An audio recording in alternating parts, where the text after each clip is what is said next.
So Put you on Do Not Disturb. You on full screen.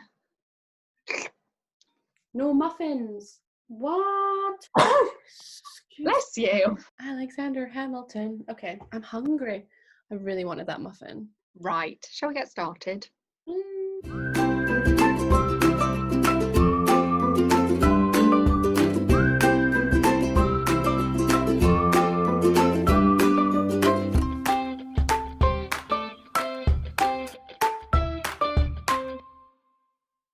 Hello and welcome to Uphill From Here. This is Catherine. And this is Amy. And we never know how to start. We never know how to start it. So what are we chatting about this week, Catherine? This week we are talking about friendship. Friends! Friends! We're friends, you're friends, we're all friends. I'm actually really looking forward to this week's episode. I thought you were going to say, I'm actually not really your friend. Friendship. In all of its forms. In all of its forms. And we have another guest this week. Another little special guest. Friends this week, which we had lovely B last week. And I can't wait to speak to Liz later. Does the word friendship sound weird to you now? Friendships.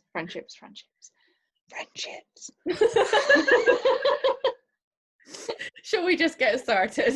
Yeah. So, Amy has said, a wise wit once sung, I've heard it said that people come into our lives for a reason. I believe that each and every person in my life was put there for a reason. Not everyone will stay, but the impact they have on you will. I am so grateful for each friend that has had an impact on my life in some way. I want to thank them and recognise them for helping to shape the person I am today. She showed me a person who overcame, who loved herself and believed in her journey so much that I began to believe in mine. She taught me unmeasurable strength and selflessness, and it humbled me and made me want to be better. She showed me kindness and made me feel safe whilst also struggling herself, and I learned that not everyone needs to be fixed. Sometimes just being there is enough. She made me laugh and reminded me of home when home felt so far away. She encouraged me to surround myself with more people who made me feel like this. I was intimidated by her at first, but she inspired me to be with her contagious energy and complete love of life. She made me want to explore the world, to be brave, to be someone that others could look up to. More importantly, she made me feel like I could. He showed me that friendships can grow in the most unlikely places. He reminded me that it's okay to be silly and not care what others think. He taught me patience, generosity, and kindness. She reminded me that no matter how long it's been, she was always there, and when I needed her. Caring for someone should never be depleted by time or distance. They made me realise that home wasn't a place, it was in the people I chose to give a tiny piece of myself to, and who have left tiny footprints on my heart in return. Make sure you choose your people wisely. Amy. Aww. Do you think for you in that letter, like, yes, you kind of speak to all of those people, but there are specific people where you go, you were in my head when I wrote that? Yeah, but what was really interesting because when I write, once I'm on track, it all just comes out. So like, I'm the same. I was writing about lessons that friends had taught me, and I found myself writing about people that maybe I haven't spoken to in months, if not years. And I'm like, oh my goodness, this person, like I said, like, people will come and go in your lives, and like, friendships don't always have to last a lifetime. And I think that's unreasonable to think you've got to try and keep everyone because people grow apart. Mm-hmm. But yeah, I was reading that and I was like, that person still had a really positive impact on my life, whether they're in it now or not. And I wanted to like thank them for that because their friendship meant something to me then. Absolutely. Even if it doesn't mean as much now, clearly it had a lasting impact on me even now when we're not as close, because I'm still writing about it. So yeah. And I think it's nice to think about that you have the opportunity to impact every single person you meet. So there might be someone that maybe watches this that like I said, I've not spoken to in really long, and they didn't realize they made an impact on my life and helped shape me as a person. But you also have the opportunity to do that as a friend as well. So I think it's also important to take away from that is what kind of impact, what kind of lessons am I teaching the people around me? They meant a lot to me, and it's nice that I can remember them that way. And there's no hard feelings just because you don't really speak anymore. It's all good, definitely, which is nice. Definitely. And I think as you get older, you do start to almost kind of within yourself repair those fallings out and things that you had with people way back at school and things. Yeah, there's no beef there. I feel like that's part of growing up. I feel like when you're in high school or even uni, you're like, oh, these are going to be your friends for life and you're always going to have these people around you. And that's not realistic because you just go on different paths and you can't hold on to every single friendship. Yeah. And it's like, I don't have any hard feelings towards those people. I still love those people. I still like kind of keeping up with what they're up to. But there's just not a connection there anymore. Yeah. And I feel like, especially in lockdown, there's been this pressure there's been so many things like pay attention to who reached out to you during lockdown and pay attention to who stayed in contact. There's so much pressure to maintain those friendships. And sometimes that's not fair. Like, it's not fair to pressure yourself to expect to keep up that level of contact when things have changed. Not gonna lie, sometimes I feel like I'm a shit friend. Like, I get moments where like I know because you're explaining to me like how you maintain that like group. To me, that's just tiring. Like, it sounds so lazy and so selfish, but like, I'm not the kind of person that can maintain that. I used to be someone that literally all I cared about was other people and helping other people and things. And obviously, like, in the last few years, I've kind of taken time to like focus on me and like what is good for me. And I don't know, sometimes you feel guilty for taking time for yourself where you're maybe not speaking to someone for a while or you're not making as much effort anymore. And that's not because you don't care. It's because you're just taking some time for yourself. I remember, so one of the people that was in that I wrote about in that letter, they told me this really important thing that it's really stuck with me. And that is, it sounds really silly, your vibe attracts your tribe. And I think it's kind of like, it's a mutual thing. So like the energy you put out and the kind of person you are attracts the kind of people that want to be around you. And in the same way, the people around you influence you the most. So make sure that well, my little sign off, I said, make sure you're careful in choosing your people, because the people you surround yourself with are the people that are going to teach you things and influence you in the way that I've learned from my friends. So yeah, choose carefully, because the people around you will influence you for better or worse. Yeah, definitely. Vibe attracts your tribe. So put out good vibes and only invite good vibes into your life too. To all my wonderful friends, past and present, firstly, I love you all. Without you to shape my taste and notice my strength, I would not be who I am today. Thank you for that. Many of you are far away from me, but that does not mean you are out of mind. Friendship to me is very special. Friends are the ones who are there for you when you can't talk to your family. They make you laugh and force you to leave the house when it's no longer a choice but a mental health requirement. Friends are the ones who drop you an unexpected text when you've just been sat in your bed having a cry and they just know that they need to send you a smile. Friends are the ones who tell you like it is even when you don't want to hear it. You are all those people. Many of you are long distance and that's hard. I was long distance with one of my closest friends for a year and believe me, it was hard. We both went through some huge changes in our lives in that time and all the distance did was bring us closer together. It's funny how being on the other side of the world can bring you even closer. For me, holding on to friendships is important. I am still best of friends with the first friend I ever made in life. She's been around for 22 years. You know who you are and you're a good egg for sticking with me for that long. I'm still friends with my girls from secondary school. You'll never come between drama kids. And I have so many newer friends who I know will be around forever. However, sometimes I have had to be prepared to let friendships go. Not always because of bad blood, but because we've outgrown each other. Outgrowing people is a natural part of life, but I would like to say to all these people who have been my friends in the past, thank you for helping me learn. To me, friends are forever. So if you're one of mine, you're going to have a hard time shaking me off. Loads of love, Kat. So quite similar like ideas about friendship then, which obviously makes sense seeing as we are friends.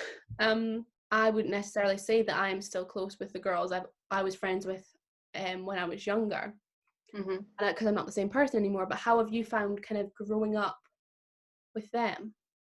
We shaped each other, and that 4 has been continuous whilst we've moved groups. So there's been kind of like we've added people and people have come in and people have been introduced, but those people have always kind of broken away and it's always left us 4. Don't get me wrong, there's been difficulties in that friendship. Like there's been times where we haven't spoken as a 4 for a solid amount of time because of differences of opinions and stuff. but there has always been this sense of we have to come back together. It's just so interesting to me because like I don't really have a group. So I have lots of like scattered friends everywhere that don't necessarily talk to each other. I just wonder how that dynamic kind of works, because it's something I just have never really had. I think the main thing is honesty, and it's also about apology. And you know, I think that kind of like being able to develop and being able to build is allowing yourselves to realize that you are going to change, but just constantly accepting those people for who they are. Yeah, and I think like fallouts, whether that's in an individual friendship or in a group, are bound to happen. Like you're not always constantly going to get on with someone. That's an unrealistic expectation of any friendship or relationship. And like I think, yeah, like I've had fallouts with like some of my closest friends in the past that I'm still friends with now. And the only reason that we're still friends is because we value each other and our friendship more than we value whatever the hell we were upset about or arguing about. Yeah. Like in the long run, you're going to lose that person if you don't just be like, I'm sorry. Do you think it's easier to be friends with someone who has the same career, the same interests? Like I find that I get on with people in the industry because they purely just understand. We have things in common. We get each other's work schedules, and we just get each other more. I click more with creative people, especially. I mean, all of my friends, like all of them, I am the only person out of my school friends that did drama. We were all drama kids. We all said, oh, I want to do drama, like I always want to do drama. And like none of them do that. And none of them do something that's particularly on the creative spectrum. You know, all of your friends don't always have to be like you. Like my mum always makes this comment of like, why are you friends with so many like outgoing women? And I'm like, but it's nice to have my old cynical way. If you're only around people that are the same as you, you're never going to learn. You're never going to have perspective. You're never going to grow. Like if all those people in my letter were the same as me and had the same mindset, I would have never have grown as a person or changed or learned anything from them. So like we balance each other out. Maybe people would say I'm overly positive, and people would sometimes say you're pessimistic. Yeah, exactly. We still get on. So I think it's just been, I don't know, maybe it's just down to the people. You know, not everyone's the same, and I've been very lucky that I've found my people, and that these people kind of accept me for who I am. It's that mutual respect, isn't it? It's just, yeah. And I think that's what boils down to it. Like the whole spiel that I've just given you, it boils down to the fact that we have mutual respect for each other. And I think that's what's meant it's kind of carried on for such a long time. Friendships can be difficult sometimes. It's not all hunky-dory. It's not all like, oh, out with the girls all the time and out having cocktails, and it's not always hunky-dory. Sometimes it's hard, and sometimes you're frustrated by people, and sometimes you don't know how to be there as a friend. It's the ugly stuff too that makes a friendship really worthwhile, knowing that you have that and knowing it's not all just for show. My friendship group, it makes me a bit emotional. We are the sort of friends who, when something goes wrong, there will always be one of us that's at the bottom of the heap, and the others will pile on top of them to the point where they are suffocated with so much love, weeping and just sitting in silence and like holding on to each other, but then also putting Beyonce on and dancing around the kitchen like absolute knobheads. You know, that's what friendship is. It's it's seeing the ugliest parts of someone and still choosing to keep them and love them and show that mutual respect. So we thoroughly enjoyed having our very first special guest on last week, B, and we hope you enjoyed that little feature. We're hoping to keep it going every single week, and we have another guest with us this week. Catherine, tell us who she is. This week we have Alicia, also referred to as Liz. She's one of my bestest friends. We've been friends ever since we were at sixth form, and she lived with me in Manchester in our tiny little flat, and we had an absolutely wonderful time. She's just graduated in media and marketing and just started her first graduate job. And this week she's come to talk to us about long distance friendship. Long distance friendship. Let's hear what she has to say. Dear Kat and Amy, over the past few years, I've experienced many new and different types of friendships, mostly long-distance friendships. When I moved to Florida in 2018, every friendship I had suddenly became long-distance, and this became the root of a lot of losses, but also a lot of gains. Because with long-distance friendships, there is so much extra effort needed that doesn't exist in other friendships. And this is where friends either rise to the challenge or fall short. For example, me and Kat became so much closer while I was away. We were already best friends, but we both knew we had to put the extra effort in. So we did. And it made us so much closer to the point where we got a flat together when I moved home. And I think it helped knowing that my life in Florida would only last for a year, and then I'd come home and it would all be back to normal. On the other hand, I lost a lot of bonds with other friends who didn't reciprocate the effort I was putting in and moved on with their lives that I wasn't in. Out of sight, out of mind is the only thing I can put it down to. I'm still perfectly pleasant and civil with these people, but it's really sad we're not as close as we used to be. Then there was a whole host of new friendships I made while in Florida who live all across the globe who I now try to keep in contact with. I'd accounted for my home friends when I moved, but I never thought about the friends I would make while I was there. People I may never see again. My roommates, my colleagues, the flings I had, the friends I made. I met my gorgeous best friend Hayden, and we even got matching tattoos, partly because we're both hopeless romantics, and partly because it was a permanent reminder of our friendship. It was us ensuring that our love for each other was permanent, even on the days that we don't talk. We make the effort to talk every day because I found a lifelong friend in her that I don't want to lose. Social media really helps because I can follow the lives of all the wonderful people I've met, no matter what continent they live on. Moral of the story, long-distance friendships aren't hard if you truly value the person and appreciate the person. Send letters, text every so often. There are certain people who bring light into your life. Hold on to them, no matter where they live. Massively. So I massively relate to that. Obviously listed like a Disney like college program. So she did a year away. I did like a camp leaders program. So I did a summer away. And I get how difficult it is. There are way more challenges with long distance friendships because there's time difference. You have different schedules. You're in this new, really exciting environment, and your best friend is perhaps not having the best time. I think like it's that guilt because obviously she wanted to go and do this and have this amazing experience and learn from it. And I think if you're really a friend, you let your friend go and being happy for them. I feel like sometimes that's a challenge, is to be happy for a friend when they're having a far better time than you are and not being a bit envious. Yeah. So what kind of things did you do to like maintain that while she was away? Because obviously she said it strengthened your friendship, but what kind of things made that year so important for you two? Well, we didn't do anything special. Like, yes, we sent each other letters and we used to send postcards and cards and things. Like, I still have all of the postcards and cards that she sent me. Like, a month after she went, I went through a very big breakup in a relationship, and she'd gone. She wasn't here. She'd gone. And I just messaged her.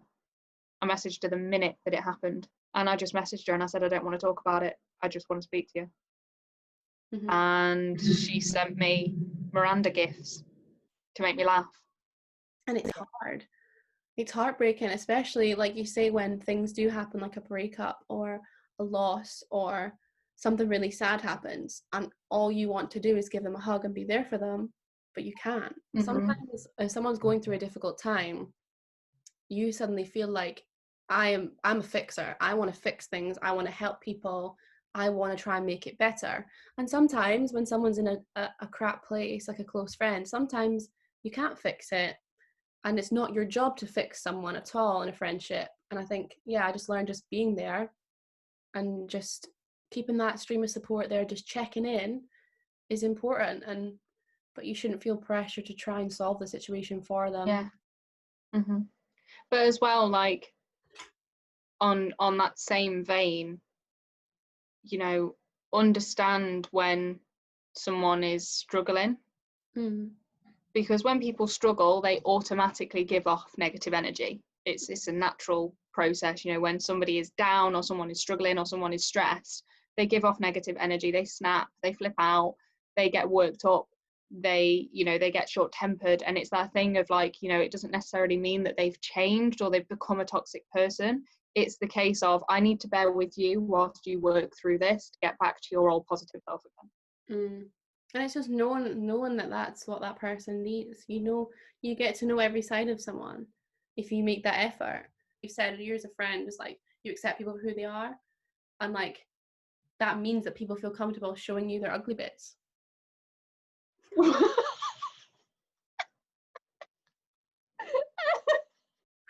I just meant like the ugly emotional bit. We just end it there. We haven't come to a natural ending this week. What do we do? So thank you very much for watching. This has been episode 6. We hope you've enjoyed. If you do want to get in contact with us and reach out, Catherine, tell them how. You can reach us on Instagram and Facebook at Uphill From Here Podcast, or you can reach us over our email, uphillfromherepodcast@gmail.com. We would love to hear your stories about friendships and long distance friendships and past friendships and present friendships and how you feel about friends. So we hope that you really enjoyed our second guest. We're maybe hoping to make this a weekly thing. So if you have an area of interest that you'd love to discuss and you'd love to write to us about, please do get in touch. We'd love to line some guests up for the next few weeks, months, years, who knows. But yeah, thank you very much for joining and for your support, and we'll see you next week. Okay, bye.